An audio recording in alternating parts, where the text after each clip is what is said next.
시편 133편이지요.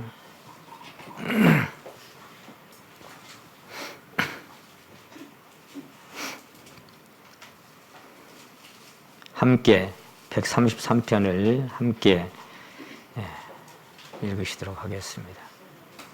시편 133편 함께 봉독하시겠습니다. 시작. 형제가 연합하여 동거함이 어찌 그리 선하고 아름다운고, 머리에 있는 보배로운 기름이 수염 곧 아론의 수염에 흘러서 그 옷깃까지 내림 같고, 헐몬의 이슬이 시온의 산들에 내림 같도다. 거기서 여호와께서 복을 명하셨나니 곧 영생이로다. 아멘. 오늘은 아름다운 연합이라는 주제로 함께 하나님 말씀을 나누게 하셨습니다. 어제 교회학교가 교회에서 진행이 되면서 성남에서까지 참석을 해가지고요, 많은 성도님들이 함께 했습니다. 그 담당하신 우리 교사님들이나 함께 또 식당에서 수고하신 우리 성도님들 고생이 많으셨습니다. 오늘까지 아마 이제 진행이 될 텐데, 우리 어린아이들이 잘 말씀을 받아 먹고 자라는 귀한 시간들로 이어지기를 바랍니다. 이 연합이라고 하는 의미가요, 원 뜻을 찾아보면 이렇게 달라붙다라는 뜻을 갖고 있어요. 달라붙다. 그리고 집착하다, 가까이 하다, 떨어질 수 없게 하다, 서로 밀착되다, 떠나지 않는다, 이런 뜻을 연합이라고 하는 히브리어 원 뜻이 가지고 있는 의미가 되겠습니다. 여기 이제 연합해서 그렇게 동거를 하는 그런 형제 자매들의 모습이 참 어찌 그리 선하고 아름다운고, 이렇게 이제 표현을 하고 있습니다. 이제 이 아름다움을 어떤 것에 묘사를 하고 있는가 하면은, 머리에 있는, 그 2절에 보시면, 머리에 있는 보배로운 기름이 수염 곧 아론의 수염에 흘러서 그 옷깃까지 내림 같고, 이렇게 말씀을 하고 있어요. 아론은 대제사장이지요.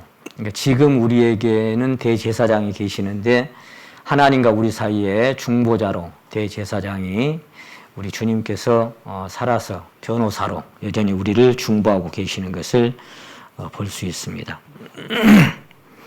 근데 그 머리에다가 이렇게 기름을 부으면 그게 이제 그 아론의 수염에 흘러서 옷깃까지 내림 같고, 연합이라고 하는 의미가 아까 달라붙다 그랬잖아요.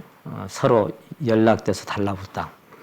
수염이 이렇게 바람에 막 이렇게 흩날리겠잖아요. 그런데 머리에다 기름을 이렇게 부으니까, 감람류를 부어서 제사장을 이렇게 세울 때 이렇게 부었는데, 또 왕을 삼을 때도 머리에 기름을 붓죠. 근데 기름이 이렇게 흘러들면서 그 나름대로 각기 막 흩날렸던 그 수염들이, 아론의 수염이 이렇게 하나로 다 이렇게 적셔지는 거예요. 거기에 비유를 들고 있습니다. 이사야서 53장에 보시게 되면은, 우리는 양 같아서 각기 제 길로 다니며, 그런 말씀이 있습니다. 각기 제 길로. 그러니까 양들이 이제 누가복음 15장 보면은 목자를 떠나서 길을 잃었잖아요. 각기 제 길로 가죠. 그런데 그거를, 양을 찾아서 어깨에 메고 와서 양 무리 안에 두시고, 그리고 하나님께서 유대민족을 양떼를 인도하신 같이, 양 무리를 인도하신 같이, 그런 목자를 중심으로 해서 한 무리가 되어서 한 떼로 이렇게 인도해가는 그런 아름다운 모습을 하고 있는데, 그런 모습이 머리에 기름이 부어지면 그 각기 제 길로 이렇게 흩날리던 그런 수염들이 다 이렇게, 그건 자기 힘으로 하나가 되는 게 아니에요. 위로부터 내려오는 어떤 것이 그것을 하나로 이렇게 집약시켜주고, 아까 연합이라고 하는 뜻이 뭐라고 떨어질 수 없게 하다 그랬죠. 가까이 하게 하다, 밀착시키다, 달라붙다 그런 뜻을 갖고 있다 그랬죠. 그렇게 연합을 시켜주는 거예요. 거기에 묘사를 하고 있는 거예요. 그런 모습이 참 아름답더라. 이렇게 이제 묘사를 하고 있습니다. 그리고 그 기름이 부어질 때 거룩하게 되는 겁니다. 자기 힘으로 거룩하게 된 게 아니고 그 기름의 거룩하게 하심을 따라서 거룩하게 되는 그게 주님의 몸된 교회고 그리스도 안에 있는 우리의 모습이다. 그렇게 생각해 볼 수 있습니다. 그리고 또 어떻게 비유했는가 하니까 헐몬의 이슬이 시온의 산들의 내림 같다. 그렇게 이제 연합을 비유를 하고 있습니다. 여러분 헐몬이라고 하는 산은 헤르몬 산을 가리키고 있어요. 헤르몬 산. 근데 헤르몬 산은 어떤 뜻을 갖고 있는가 하니까 거룩한 산, 신성한 산 이런 뜻을 갖고 있다 합니다. 그러니까 그 이스라엘 쪽에서는 가장 높은 산이죠. 갈릴리 호수 북동쪽으로 약 64km 지점에 위치한 산이라고 합니다. 해발 약 2,800m 높은 산이기 때문에 산 정상에는 항상 하얀 눈이 덮여 있고 하얀 눈으로 모자를 쓰고 있는 것 같은 산이 헐몬산이고 헤르몬산이다. 그렇게 알려져 있습니다. 그런데 그 산마루의 저온이 대기 중의 수분을 급속히 냉각시키면서 야간에는 대량의 이슬이 막 비처럼 쏟아진대요. 그 밑에 그 산 주변에다. 비처럼 야간에는 이슬이 막 이렇게 쏟아지는 거예요. 그래서 헐몬의 이슬이 시온의 산들의 내림 같도다. 그래서 이 내려진 그 산에서 정상에서 녹은 물이 녹아내리면서 요단 강물의 수원이 된답니다. 그러니까 그 수원이 모여서 요단 강물을 쭉 흘러들게 만들어서 사해까지 흘러들죠. 그러니까 둘 다 어떤 모습을 이렇게 연상시키냐면은 기름도 위에서부터 아래로 흘러내리죠. 헐몬의 이슬도 위에서부터 아래로 흘러내리죠. 그러니까 이 많은 사람들이 교회라고 하는 에클레시아, 이 불러내 모은 무리 안에 이렇게 연합된다고 하는 것은 내 힘으로 연합되는 게 아니에요. 위로부터 뭔가가 흘러와서 그 힘에 의해서 그들은 연합될 수 있고 그 힘에 의해서 젖어질 수밖에 없는 것이 이 연합이라고 하는 비밀이다. 그렇게 이것을 하나님께서 내려주신 은혜로 이 시적으로 이렇게 표현을 한 것 같습니다. 하나님께서 그의 사랑하시는 자 안에서 우리를 보실 때 이토록 아름답게 보시는 것입니다.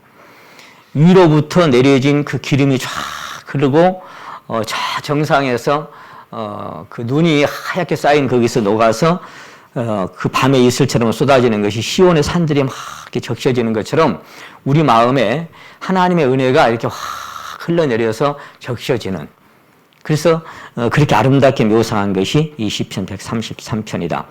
실제로 모든 그 허물을 가리우고 허다한 죄를 덮어버리는 그 사랑 안에서만 우리는 그렇게 연합될 수가 있고, 그래서 성경에 지난번에 말씀드린 것처럼 너희 죄가 주홍 같을지라도 눈과 같이 희어질 것이요 진홍같이 붉을지라도 양털같이 되리라. 그 헐몬의 정상에 쓰고 있는 그 하얀 그 거룩하고 깨끗한 그 눈이, 그 하나님의 그 성품이 우리 안에 이렇게 드려져 오는, 드리워져 오는 이제 그런 모습을 비유를 하고 있는 것 같습니다. 이것은 머리 대신 그리스도와 그의 몸된 교회의 관계를 의미하는 것입니다. 머리에 있는 보배로운 기름이 그랬잖아요. 주님이 신약에 와서 교회의 머리고 우리가 그의 지체라면 그에게서 머리로부터 온 것에서 사랑 안에서 스스로 세워가는, 하나님께서 그렇게 세워가는 교회의 모습을 이 시편 133편은 의미하고 있다. 이제 신랑 되신 그리스도와 그의 신부인 교회를 시적으로 표현한 말씀이다. 그렇게도 생각이 되어지고요. 아가서로 말한다면 솔로몬과 술람미 여인을 상징한다고도 볼 수가 있겠습니다. 형제가 연합하여 동거한다는 말씀을 마치 사도 바울이 이렇게 그렇게 표현한 것 같아요. 너희를 불러 그의 아들 예수 그리스도 우리 주로 더불어 교제케 하시는 하나님은 미쁘시도다.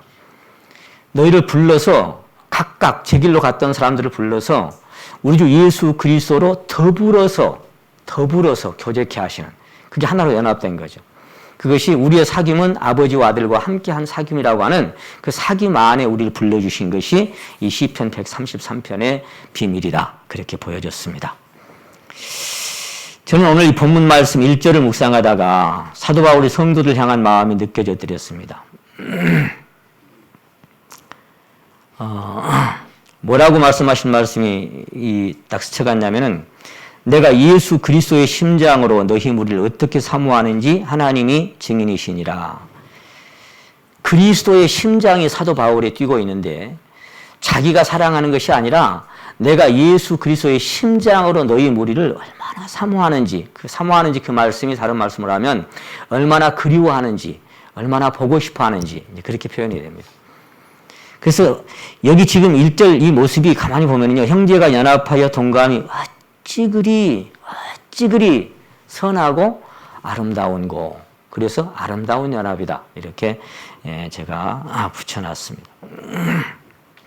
이 심장은 어디로부터 오는 것일까요? 이 바울 사도 안에 뛰고 있는 그 심장은 너희 안에 이 마음을 품으라고 그리스도 예수의 마음이니 그 예수의 마음은 어디서부터 온 겁니까? 초대교회 사도행전 2장 1절에 보면은 다락방에 120명의 성도가 모여 있을 때 하늘로부터 그랬어요. 위로부터죠. 하늘로부터 급하고 강한 바람 소리와 함께 불꽃 같은 것이 혀처럼 갈라지면서 각 사람의 심장에 임했습니다. 심령 속에. 그러니까 그들이 어쨌어요?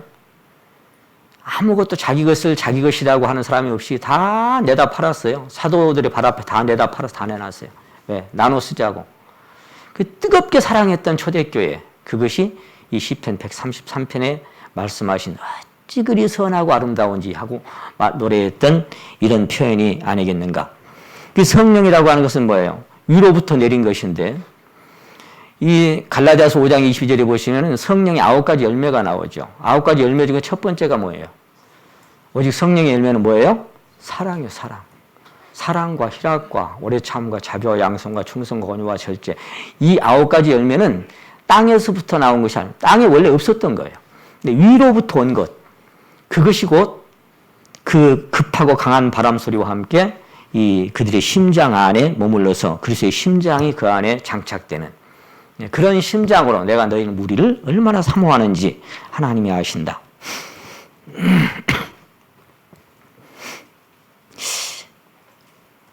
참 여기 저는 이 말씀을 이렇게 몇 번이나 묵상을 다시 하면서 어찌 그리 선하고 아름다운 거.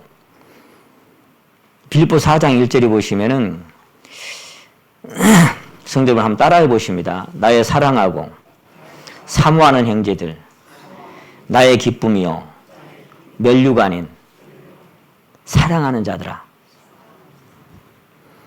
그 사도 바울이 형제 자매를 부를 때 그냥 형제 자매 이렇게 부르지 않고 그냥 사랑하는 형제들 이렇게도 하지 않고 여기 지금 어찌 그리라고 표현했던 것처럼 나의 사랑하고 사모하는 형제들, 나의 기쁨이요 면류가 아닌 사랑하는 자들아. 이렇게 형제자매를 불러요. 그냥 사랑하는 형제들 이렇게 부르기는 너무 아까웠던 모양이에요. 아이고 내 새끼 막 그 귀여운 손주들 보면 할머니들 그렇죠. 내 새끼 내 강아지 막 이렇게 하죠. 어떻게 표현할 줄을 모르는 거예요. 기뻐서 그 즐거움을 어떻게 표현해야 할 줄을 모르는. 우리가 이같이 너희 무리를 간절히 사모하여 우리 목숨까지 너희를 주기를 즐기하면 너희가 우리의 사랑하는 자 되면이라. 형제 자매들을 위해서 목숨까지 다 줘버리고 싶대요. 이유가 뭐냐? 이는 너희가 우리의 사랑하는 자 되면이라. 사랑은 하나도 안 아까운 거예요. 사랑으로 신앙을 할 때만 억지가 되지 않는 거예요. 사랑이 근간이 될 때에만 신앙은 아름답게 하나님 받으시는 겁니다. 그것만 억지가 아니에요. 내게서 나오는 율법적인 모든 것들은 억지가 되는 겁니다. 그래서 사도 바울이 사랑의 강권함을 받았다고 하는 것은 그 사랑에 의해서 모든 것을 사랑으로 행하라고 그렇게 가르쳤던 것처럼 데살로니가전서 보낸 그 편지 보면은 3장에만 참다 못하여라는 말씀이 2군데나 기록되어 있죠. 참다 못하여 디모데를 보낸다. 참다 못하여 디모데를 보낸다. 참다 못하여가 무슨 말이에요? 보고 싶은데, 너희 소식을 듣고 싶은데, 그리운데. 근데 그걸 참다가 막 빨리 가고 싶은데 내가 못 가니까 우선 디모데라도 보낸다 그 말이에요. 네. 그 형제 자매라고 하는 것이 막 참다 못하여 그 정도로 사모하는 그것을 사도 바울이 그 표현을 보면은 여기 지금 어찌 그리 선하고 아름답다고 하는 이 말씀이 좀 이해가 좀 되는 것 같았어요. 그리고는 디모데가 소식을 전할 때 그렇게 위로를 받죠. 환난 중에서. 우리가 너희를 간절히 보고 싶어 했던 것처럼 너희도 우리를 간절히 보고 싶어 한다 하니 참 내가 위로가 된다 그랬잖아요. 여러분 오늘 여기 오실 때 형제 자매들 간절히 보고 싶어 왔어요? 정말?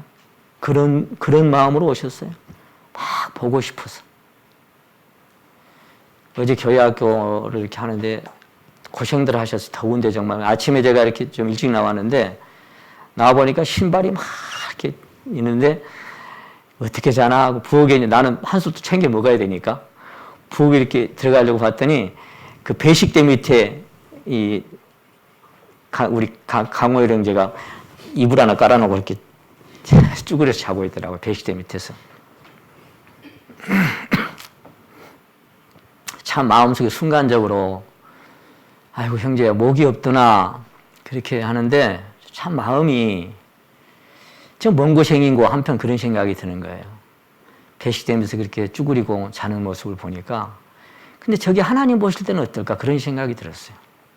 어제 내 고생하고 그리고 밤에 배식대 밑에서 그렇게 이불 펴고 쭈그려 자는 그 모습이 하나님께서 맡겨주신 각자의 은사대로 맡겨진 직분들 그게 충성하는 그 모습들 하나님 보실 때 참 아름다운 겁니다. 아무도 모르게 와서 청소해 놓고 가고 아무도 모르게 와서 화장실 청소하고 가고 이런 모습들 하나님은 아시니까요. 하나님 앞에서 사는 사람들.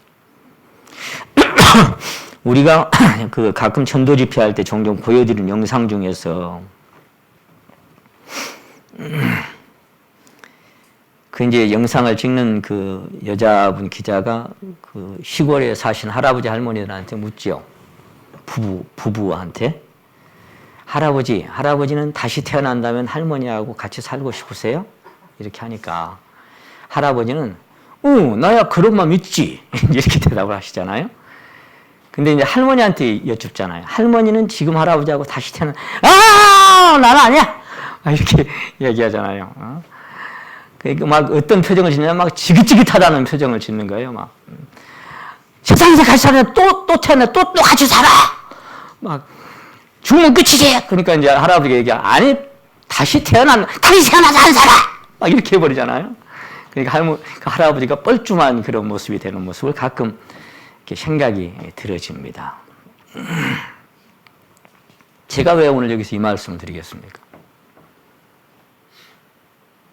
우리 성도 여러분은 만일 다시 태어나서 한 세상을 또 살아갈 수 있다면 지금의 형제자매님들과 만나고 싶습니까?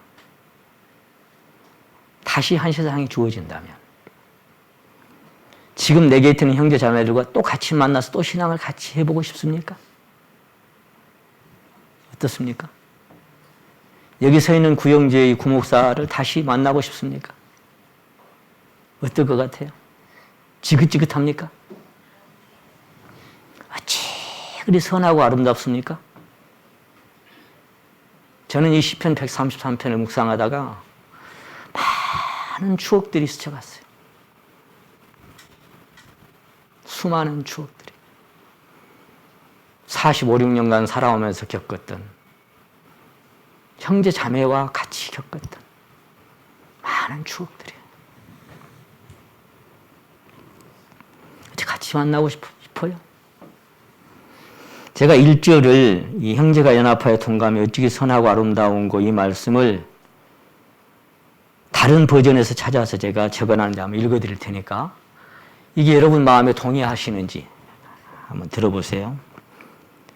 이다시도 좋을까? 이렇게도 좋을까? 형제들 모두 모여 함께 사는 것이. 또 이렇게 표현했어요. 그 얼마나 아름답고 즐거운가 형제자매가 어우러져 함께 사는 모습이.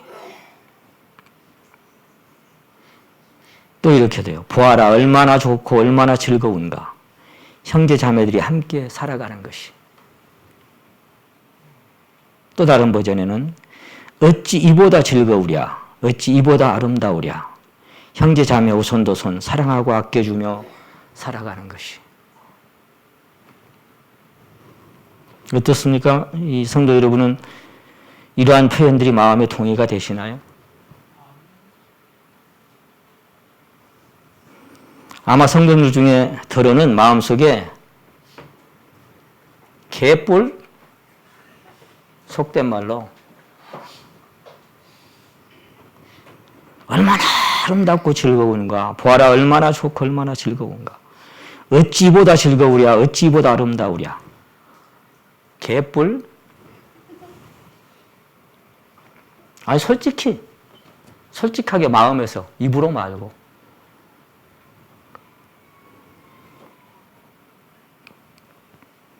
너무나 멀게만 느껴지지 않습니까? 다시 태어난다면 지금 할아버지하고 같이 살고 싶으세요?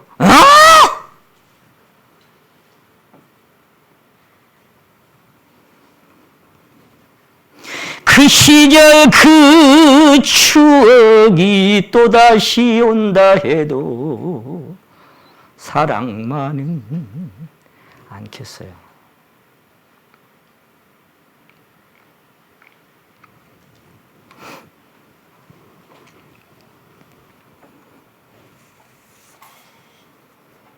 우리 만나고 싶어 만난 거예요? 우리가? 만나고 싶어서 만났어요? 아니에요. 그 수염들이 각기 제 길로 흩날리다가 기름의 힘 때문에 그냥 어쩌다 보니까 붙었어요. 그냥 혼자 돌아다가 각기 제 길로 길 잃고 헤매던 것을 그냥 십자가 지고 피 흘려서 어깨에 메고 양떼준에 갖다 넣어놓으니까 어쩔 수 없이 그냥 달라붙었어요. 우리 만나고 싶어 만난 거 아니에요. 제 심정이나 여러분 심정이나 똑같아요. 매차 일반이에요.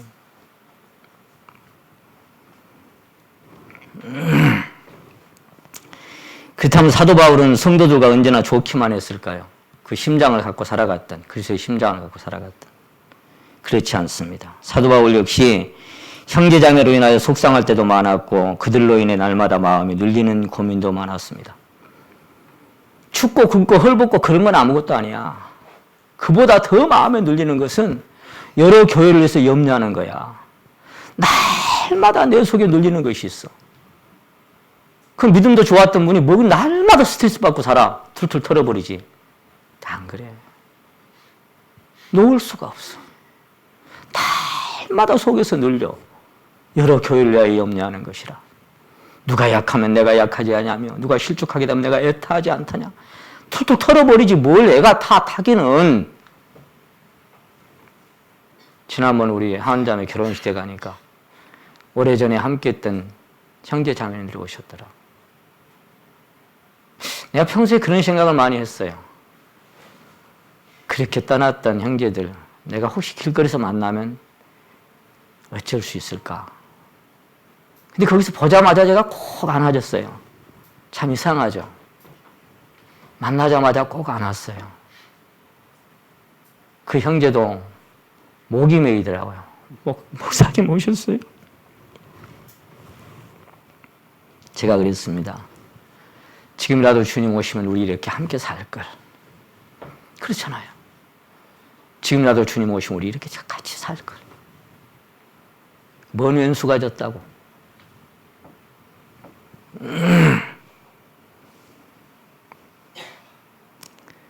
사도 바울은 더구나 수년간 함께 동역했던 바나바와 마가와 요한, 바나바와 함께 동역을 하다가 마가 요한으로 인해서 심히 다투고 사도행전 15장에 나와 있죠. 갈라섰어요. 엄청 싸웠어요. 그 성령에 충만했던 분들이 심히 다투고 돌아서고 갈라섰어요. 주님의 심장을 가진 사도 바울에게도 성도들은 기쁨일 때도 있었지만 반면에 근심과 아픔일 때도 있었습니다. 그러나 그는 성도들로 인하여 받게 되는 괴로움과 고통까지도 그 몸된 교회를 위하여 기쁘게 자기가 담당하겠노라고. 성도들의 믿음을 위해 자신을 관제로 드릴지라도 기뻐하겠노라고. 그렇게 빌립보서 1장에서 자백하고 있습니다. 골로새서 1장 24절에도 그렇게 말하고 있습니다. 그리스도에 남은 고난이 있다면 그의 몸된 교회를 위해서 내 육체에 채우겠다.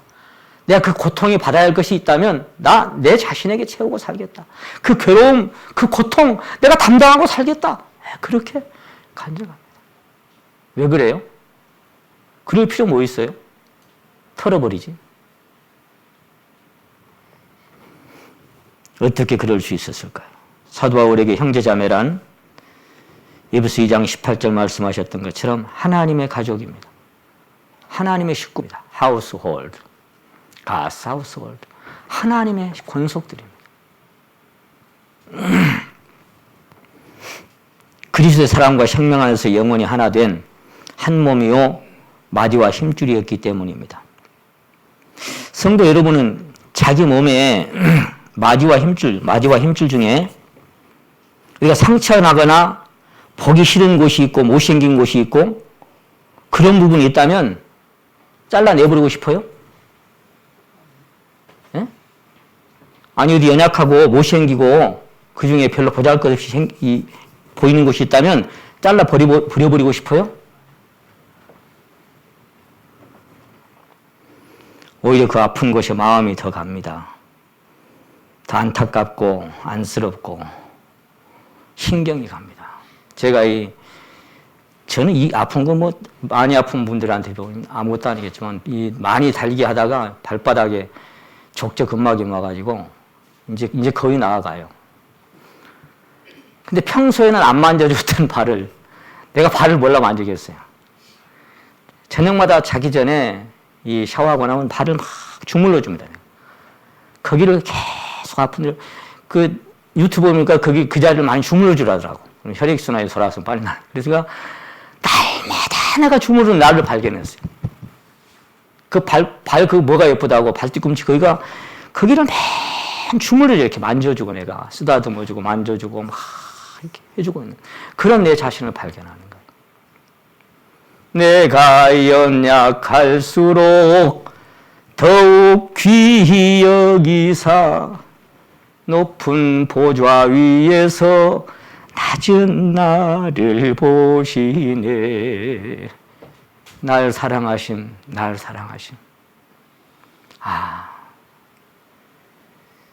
여러분 보기 싫고 아프고 별로 그렇다고 그걸 잘라내는 사람은 아무도 없습니다. 지체라는 건 그런 거예요. 마디와 힘줄로 연결된 지체였기 때문에 사도 바울은 어쩔 수 없이 그들 때문에 고통스럽고 괴로울 때만 하지만 그를 사랑할 수밖에 없었어요. 그게 주님의 심장이에요.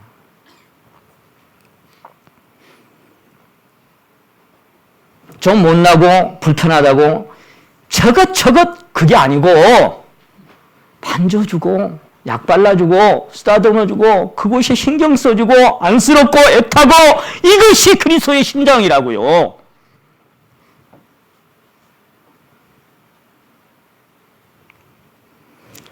연합이라는 게 뭐예요? 아름다운 연합이라고요? 뭐가 아름다운? 뭐가 아름다운데요? 뭐 얼마나 아름다운데요?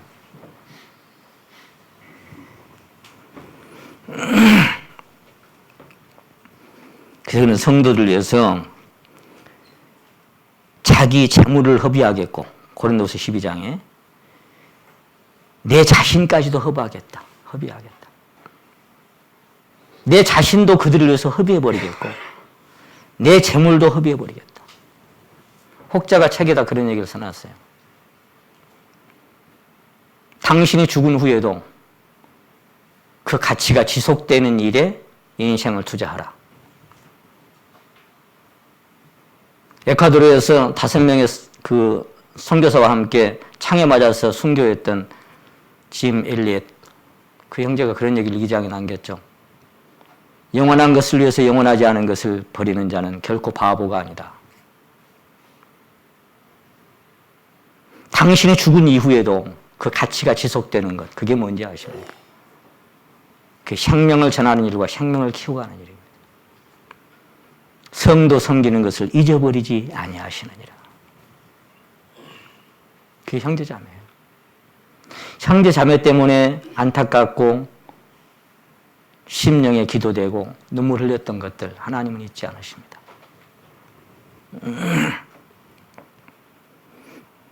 그래서 자기 자신을 허비하고 재물까지도 허비해버리겠다라고, 그리고 목숨까지도 즐겁게 주겠다라고.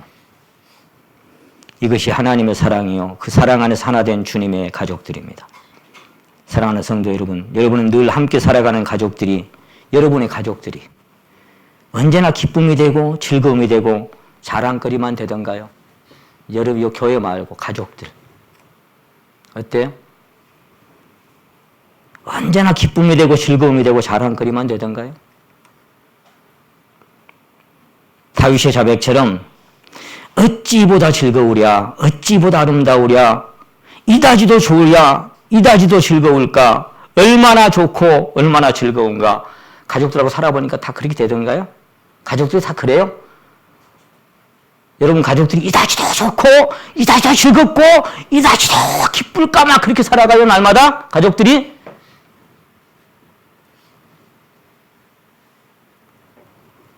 그런 가족도 있겠죠.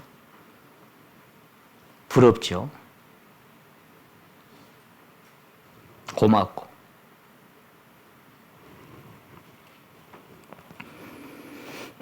성도 여러분, 여러분의 가족들과 함께 살아가시면서 늘 그렇게 마음에 좋기만 하던가요?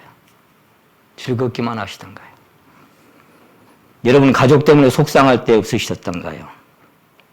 가족으로 인하여 근심되고 걱정되고 염려될 때 없으시던가요? 남이면 속상할 거 뭐 있어요? 안 만나면 그만이지. 그렇잖아요. 남이면 애태울 거 뭐 있어요? 털어버리면 그만이지. 달면 삼키고 쓰면 뱉는 세상에 까짓 건 뭐 그만 만나면 그만이지. 가족으로 인하여 애가 타고 아프고 슬프고 눈물 날 때는 없던가요? 사랑하는 성도 여러분, 여러분 가정에는 아픈 손가락이 없으신가요? 여러분 가족들로 인하여 스트레스 받은 일이 전혀 없던가요? 제게는 아픈 손가락도 있고 속상할 때도 있고 근심되는 일도 있고 아픈 일들도 있습니다. 여러분은 그렇지 않던가요? 그런데 왜 함께 살아갈 수밖에 없습니까? 왜 끝까지 인내하면서 기도할 수밖에 없습니까? 답은 하나밖에 없습니다. 가족이기 때문에. 그래도 내 자식이고 그래도 내 가족이기 때문에. 그래서 그냥 같이 사는 겁니다. 우리는 어쩌면 그런 가족보다 더욱 소중한 주님의 한 피바다 한 몸 된 형제 자매의 가족이요 지체들입니다. 여러분 지금이라도 주님 오시면 혈과 육으로 맺어진 가족관계는 끝납니다. 거기 가서도 여보하고 거기 가서도 내 새끼 할 겁니까? 끝나요. 다 끝나요. 주님 오시면 거기서 딱 끝나요. 거기까지예요. 너희가 하나님의 나라를 말씀을 오해했구나. 거기는 시집도 아니가고 장가도 아니가고 하늘에는 천사들과 같으니라. 거기 가서도 여보 내 새끼 해버리면 뭐 천국이 뭐 되게. 다 끝나요. 혈과 육으로 맺어진 모든 관계는 다 끝입니다.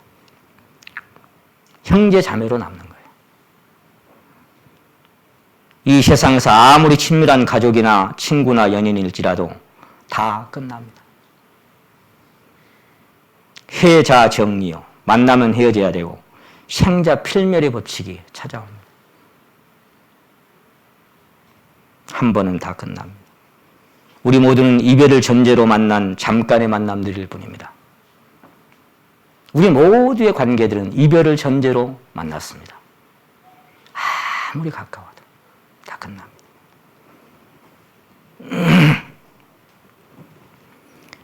이제까지의 그 모든 관계들은 다만 하나님의 사랑을 조금이나마 알아가고 배워가고 깨닫게 하시기 위해서 맺어준 가족이고 친구고 연인들입니다.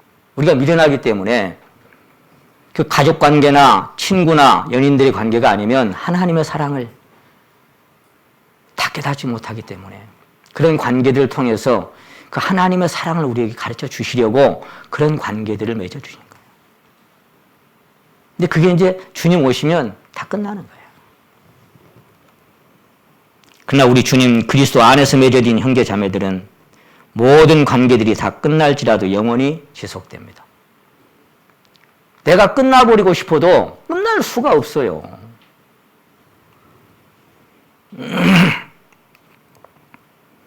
그래서 다니엘서 7장 18절에는 지극히 높으신 자들의 성도들이 나라를 얻으리니 그 누림이 영원하고 영원하고 영원하리라. And will possess it forever, yes, forever and ever.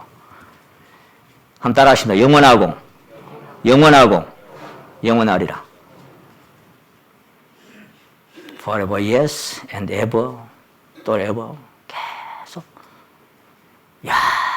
영원하고 영원하고 뭐가? 지극히 높은 자의 성도들이 나라를 얻는 그 순간부터 그 만남이 그 누림이 영원하고 영원하고 어차피 보이는 것은 잠깐입니다. 보이는 소망은 소망일 수도 없습니다. 모든 것이 다 끝나고 처음 끝이 다 지나가고 그리스도의 사랑만 가득한 시하늘과 새 땅에서 그 사랑 길이 누리면서 영원히 영원히 함께 살아가는 것이 형제 자매들입니다. 아름다운 그곳에서 구속받은 성도와 사랑하는 주를 만나 배울 때 주의 영광 노래하며 영원토록 살리라 새 예루살렘에서. 아름다운 그곳에서 구속받은 성도와 함께 만나서 영원히 영원히 함께 살아갈 수밖에 없는 이 귀한 형제 자매들.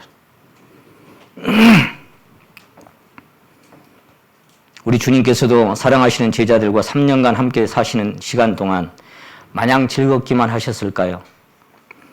그 많은 말씀의 교훈과 엄청난 기적과 표적들로 그들에게 빛을 비추셨건만 그들 중에 주님의 고난과 슬픔과 아픔에 동참한 자들은 단 한 사람도 없었더랬습니다. 단 한 사람도 없었어요. 그럴지라도 주님께서는 누가복음 22장 28절에서 너희는 나의 모든 시험 중에 항상 나와 함께한 자들인즉 아버지께서 그 나라를 내게 맡기실 때 너희도 내 상에 함께 있어서 나와 함께 먹고 마시리라고 그렇게 인정해 주셨어요. 그렇게 부족하고 때로 속상하고 미련하고 어리석은 제자들이었지만 다 버리고 도망갔지만 그래도 함께 했다라고 주님은 인정해 주셨어요. 마치 로마서 4장의 아브라함의 믿음을 인정해 주신 하나님처럼.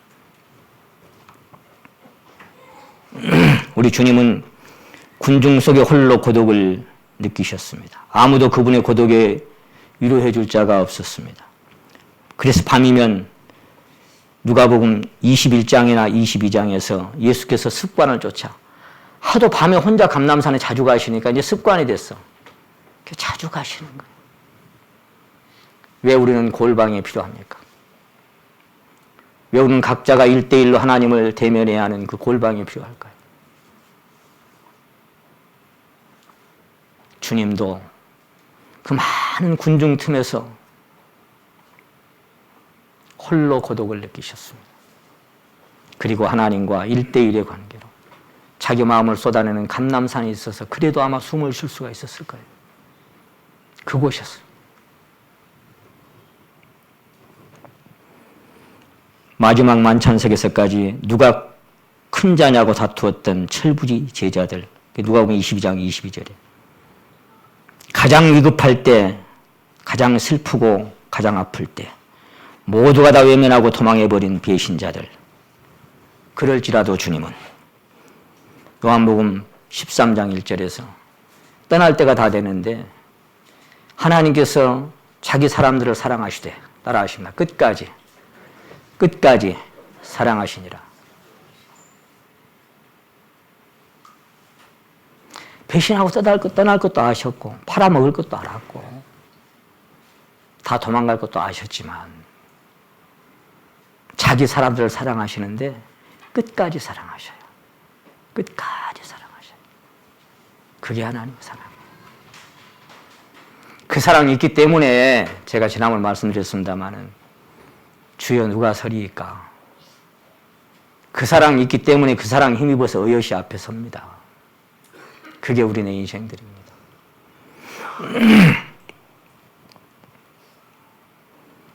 왜 그럴 수밖에 없었습니까? 그분은 아가페 사랑이셨기 때문입니다. 조건 없이 사랑해 주시는 거예요. 지난번 우리가 복음성과 함께 CCM인가 배웠잖아요.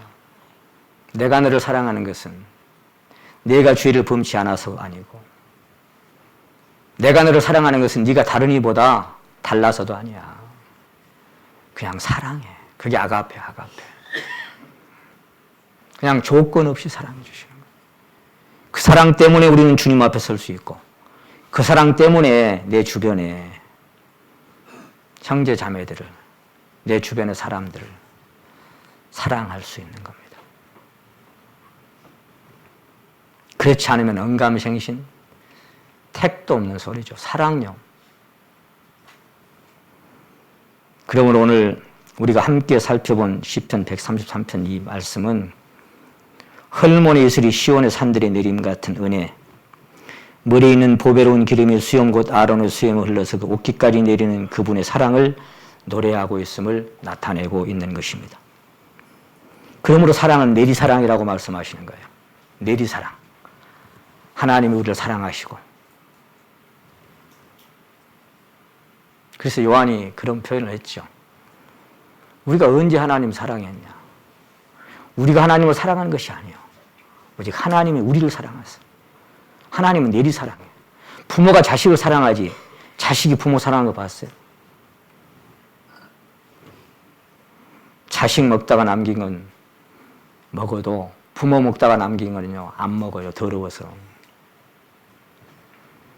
사랑은 내리사랑이에요. 그래서 헐몬의 이슬이 시온의 산들에 머리에 있는 보배로운 기름이 수염 곧 아론의 수염에 흘러서 내리는 것이 사랑이에요. 그 사랑 안에서 우리는 살아갈 수 있는 겁니다.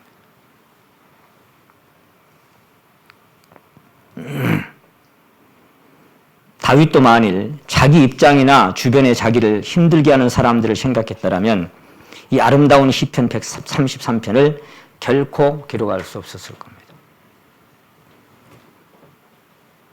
다윗이 기록했잖아요. 저는 처음에 이 시편 133편을 다윗의 입장에서만 이해를 하려고 막 이 암송 다 하잖아요. 근데 이해가 안 되는 거예요. 다윗이 어떻게 이 시편 133편을 남겨놓을 수 있었지? 어떻게 이렇게 표현할 수가 있었지? 이해가 안 갔어요. 이거는 하나님께서 그리스도와 그 신랑과 신부되는 머리와 몸된 그 모습으로 다윗을 통해서 계시해 주신 것을 봤기 때문에 오늘 이 말씀을 드릴 수 있는 겁니다. 사무엘이 기름병을 가지고 베들레헴의 이새의 집에 하나님 명령을 쫓아갔잖아요.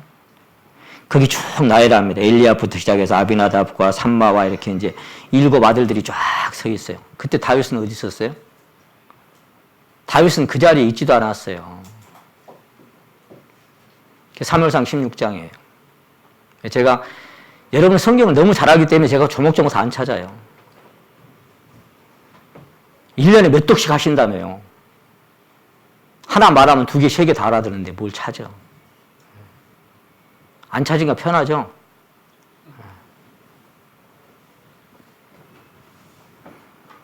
일곱 아들이 쫙 서 있어요. 사무엘 엘리압 딱 쳐다보니까 와! 제대로 찾았네. 그러면 그렇지. 왕이 될 자가 여기 있구나. 왜? 엘리압이 엄청 잘났거든. 너무 준수했거든. 여기 있네. 제대로 찾았네. 하나님 뭐야? 아니다. 그 다음에 아비나답? 아니다. 삼마? 아니다. 다 용사들이고 잘난 사람들이에요. 현장에서 군인들, 요즘 말하면 장교들이죠. 아니다. 아니다. 7 아들 다 지나가는데 다 아니래. 더 없냐? 이새의 마음에 아마 다윗은 머릿속에 들어오지도 않았을 거예요. 하나 있는데요. 있긴 있는데 막내 놈 8번째 아들. 저 양치고 있어. 당시에 양치는 목자는 뭐예요? 하찮은 직업이었어요. 남들이 아주 하찮게 여기는. 그냥 벌 것도 없어요. 그놈은. 그러니까 어째요? 데리고 와라. 그가 올 때까지 우리는 식사 자리에 앉지 않겠다. 데리고 와. 급히 보내서 양치기 목동을 데려오죠. 바로 이 사람이다. 다윗을 만나니 하나님의 마음에 합한 사람. 그리고 그는 하나님의 사랑을 입은 자라는 뜻을 가진 이름 다윗이었습니다. 사랑을 입은 자. 이 사람이다. 기름을 부어라. 왕이 됩니다. 왕이 된 이후에도 10년이 넘도록 쫓겨다니면서 고통받았죠. 전쟁터에 가서 형들 자리나 보고 와라. 뭐 볶음 곡식 싸줬어. 가니까 골리앗이가 으르렁대고 막 이놈들 다 나와라고 이스라엘 발발발 떨고 있잖아요. 저 자식이 뭔데 저게, 아니 저놈을 때려눕히면 뭐 보상으로 뭐 줍니까? 군인들한테 물어보니까 말이에요. 야, 왕의 사위가 되게 해준다더라. 상급도 준다더라. 이렇게 얘기하는데 다윗이 흥미가 있는 거예요. 저 자식 그냥 다 때려잡아? 양치기 목동인데. 그래서 믿음은 뭘 배워서 되는 게 아니에요. 평소에 하나님이 함께하셔서 사자의 입을 찢어버리고 곰을 찢어버린 그 평소에 가졌던 그 믿음. 사울이 자기 옷, 자기 칼, 자기 군장 다 해줬지만 다 벌써 던져버렸죠. 왜? 그런 거 입고 가는 게 신앙이 아니에요. 남이 입혀주는 거. 원래 내 안에 주신 거. 원래 내 안에 주신 거. 누가 입혀주고, 누가 인정해주고, 꾸며주고, 그런 거 신앙 아니에요. 내 안에 있는 거. 있는 그대로. 평소에 하던 대로 열려진 창문에서 하루 3번씩 걸리면 죽는데 기도하다가 보든지 말든지 창문 열어놓고 기도하는 거예요. 그게 평소에 내가 가진 믿음이 뭐냐 그거예요.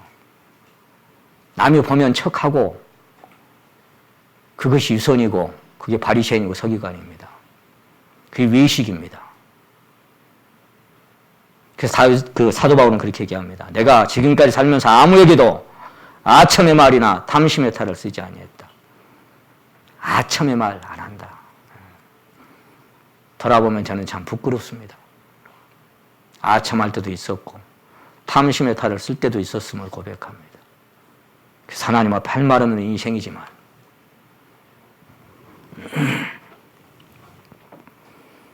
근데 그렇게 군사들하고 얘기하고 있으니까 그 잘난 형 엘리압이 뭐라 그래요?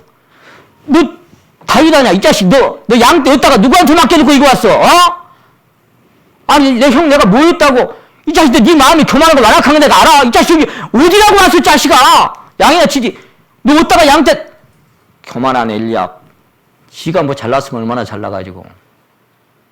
아버지 힘으로만 하는데 뭐 잘못했다고. 그러니까 보세요. 지금 제가 왜 이 말씀을 드립니까? 아까 시편 1편이 뭐라고 기록했다고요? 다시 한번 제가 읽어드릴게요. 이런 입장에서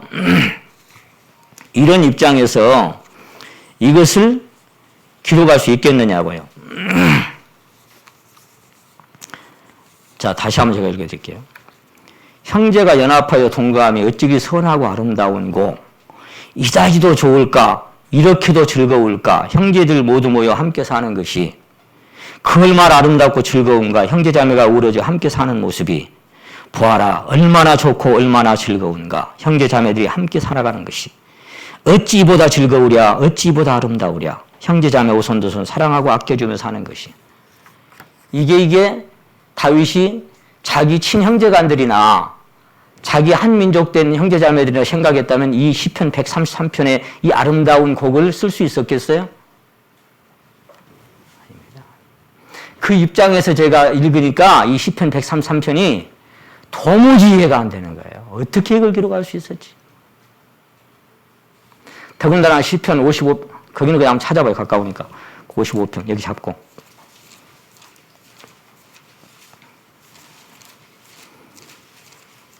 누구 때문에 이렇게 힘들었어요? 시편 55편 12절입니다. 나를 책망하는 자가 원수가 아니라 원수일진대 내가 참았으리라. 나를 대하여 자기를 높이는 자가 나를 미워하는 자가 아니라 미워하는 자일진대 내가 그를 피하여 숨었으리라.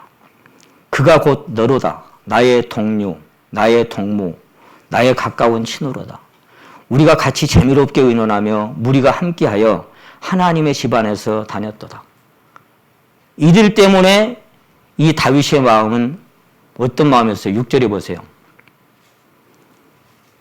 나의 말이 내가 비둘기같이 날개가 있으면 나라가 편히 쉬리로다. 내가 멀리 날아가서 광야에 거하리로다. 내가 피난처에 속히 가서 광풍과 폭풍과 광풍을 피하리라 하였더라. 누구 때문에 도망가고 싶었어요? 누구 때문에? 한 집안에서 함께 다닌 형제자매 때문에. 그게 친형제간도 마찬가지였고 아브라함의 후손이라고 하는 한 동족, 한 형제자매 때문에 힘들어서 날개만 있으면 도망가고 싶었어. 그런데 시편 133편을 여기다가 써? 어찌 그리 아름다운 거? 이다시도 아름다울까? 이다시도 즐거울까? 오늘 제목이 뭐예요? 다윗이 뭔 이런 표현을 할 수 있어요? 어떻게?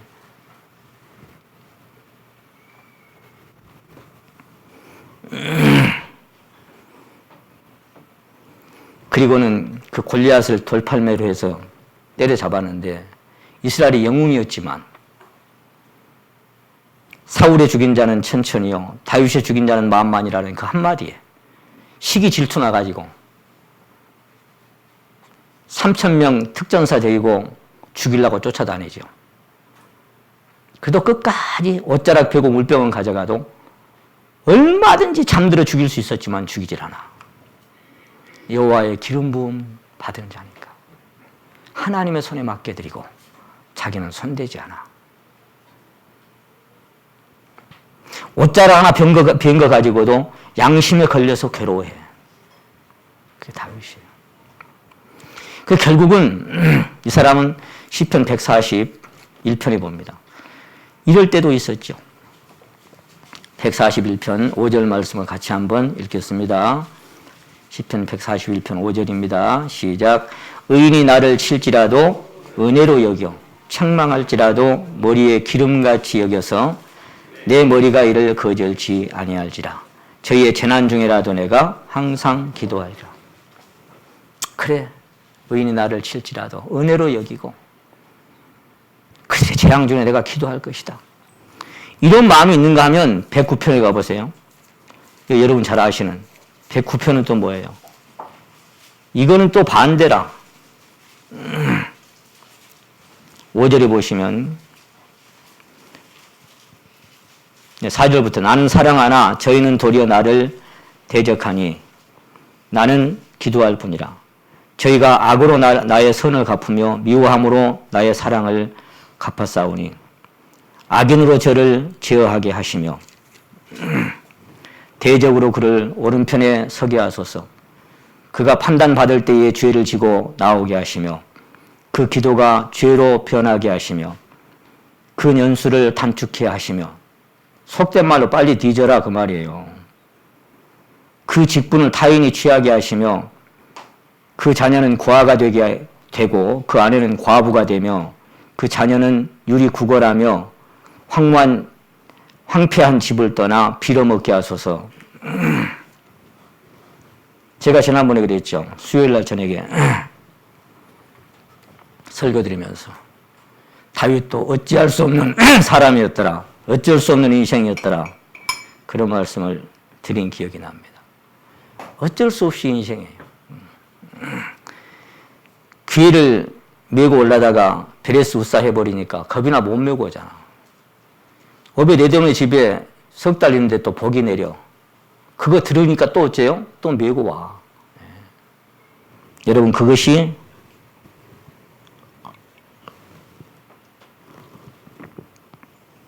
어쩔 수 없는 달면 삼키고 쓰면 뱉은 우리 인생의 모습입니다.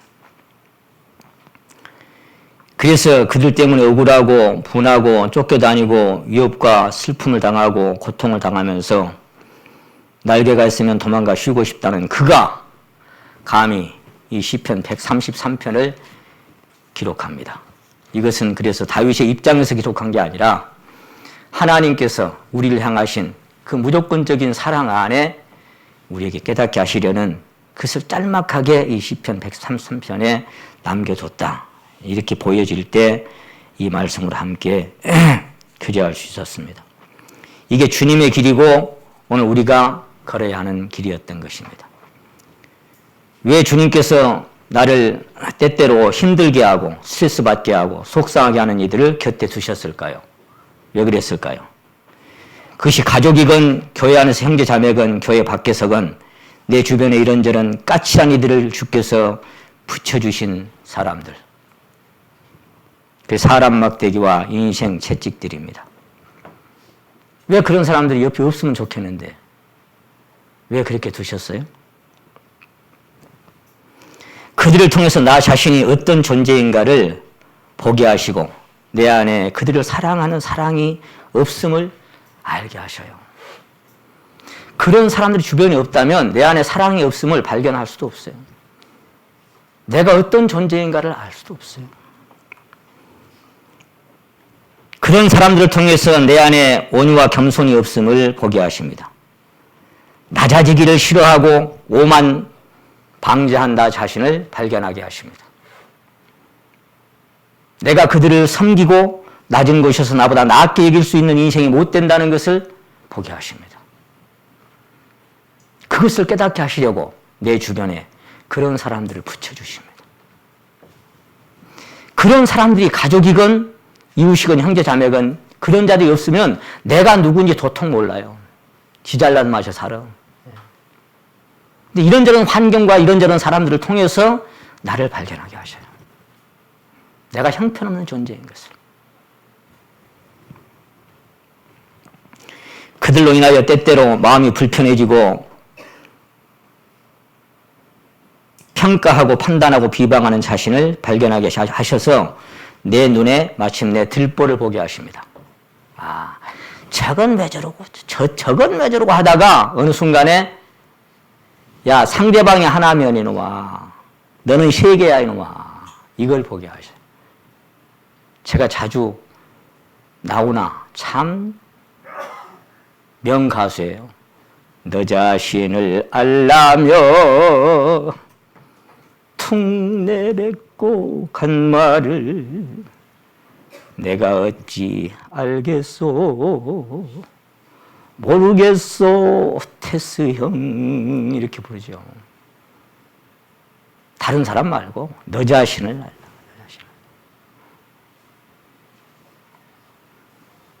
지난번에 수요일날 밤에 우리 박준상 하나님께서 당신이 그 사람이다. 그 설교를 제가 장문해롭게 들었습니다. 그날 밤에. 여러분, 내 자신이 드러나지 않는다면, 내 자신이 어떤 존재인가가 드러나지 않는다면 십자가의 평가를 받아들일 수 없습니다.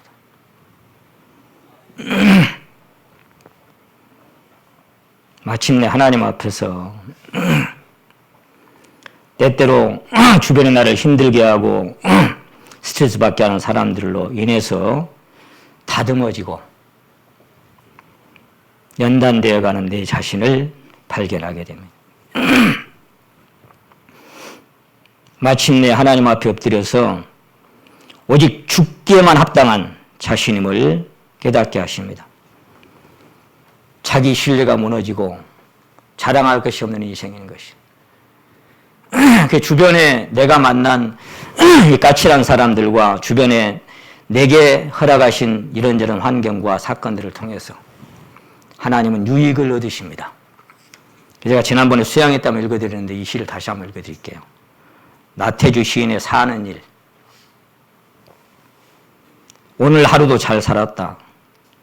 곧은 길은 곧게 가고 굽은 길은 굽게 가고 막판에 막차를 놓치는 바람에 걷지 않아도 되었을 길을 2시간 땀 흘리며 걷기도 했었다. 그러나 그 또한 나쁘지만은 않았다. 걷지 않아도 될 길을 걸었기에 만나지 못했을 뻔했던 싱그러운 가을바람도 만나고 숲풀 사이 빨갛게 잘 익은 멍석딸기도 만나고 해저무는 개울가 고기펜을 찍으러 온 물총새의 아름다운 날갯짓도 보았으므로 이제 날 저무려 한다.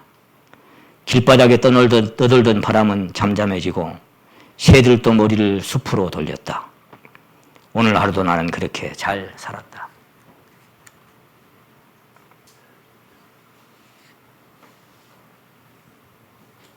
막차를 놓치지 않았다면,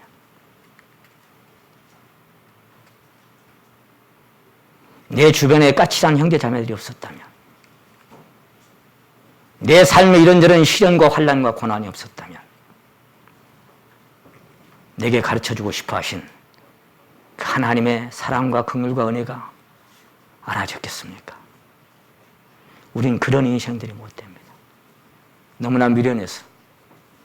그래서 하나님께서는 평안도 짓고 또 환난도 짓고 그 두 가지를 병행하게 하시면서 그 속에서 내 자신을 발견하게 하시고 죽기에만 합당한 십자가에 내가 연합됐음을 보게 하시고 날마다 노뱀을 쳐다보라 하신 그 명령대로 믿음의 주여 온전케 하신 주님만을 바라볼 수밖에 없는 나 자신도 그 누구도 주변에 어떤 것도 의지할 것도 바라볼 것도 없게 하시고 그저 엎드려서 주님 앞에 마음을 쏟아내게 하시는 그 속에서만 부활의 생명은 역사하고 자기 신뢰가 무너져서 하나님만 의지하게 하는 그런 신앙인으로 우리를 빚어가시고 다뤄가시고 성장시켜 가시는 하나님께 감사 찬송 드립니다. 제목이 뭐였어요? 이제 다시 한번 여쭤봅니다. 내가 처음에 여쭙던 것을 여분 만일 다시 태어난다면 다시 태어난 세상에서 또 내가 신앙을 시작하고 발견해 성장해가는 그런 어떤 신앙의 무리 가운데 내가 있어야 한다면 오늘 여기 우리 함께 모인 형제 자매들과 또다시 신앙을 해보고 싶습니까? 막차를 놓쳤지만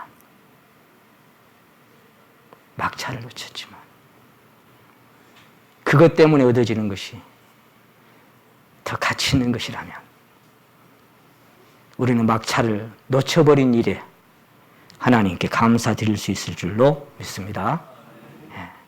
133편 한 번 더 우리가 묵상하고 한 번 더 우리 통독하고 그리고 기도하고 마치도록. 시작. 형제가 연합하여 동거함이 어찌 그리 선하고 아름다운고 머리에 있는 보배로운 기름이 수염 곧 아론의 수염에 흘러서 그 옷깃까지 내림 같고 헐몬의 이슬이 시온의 산들에 내림 같도다. 거기서 여호와께서 복을 명하셨나니 곧 영생이로다. 기도드리고 마치겠습니다.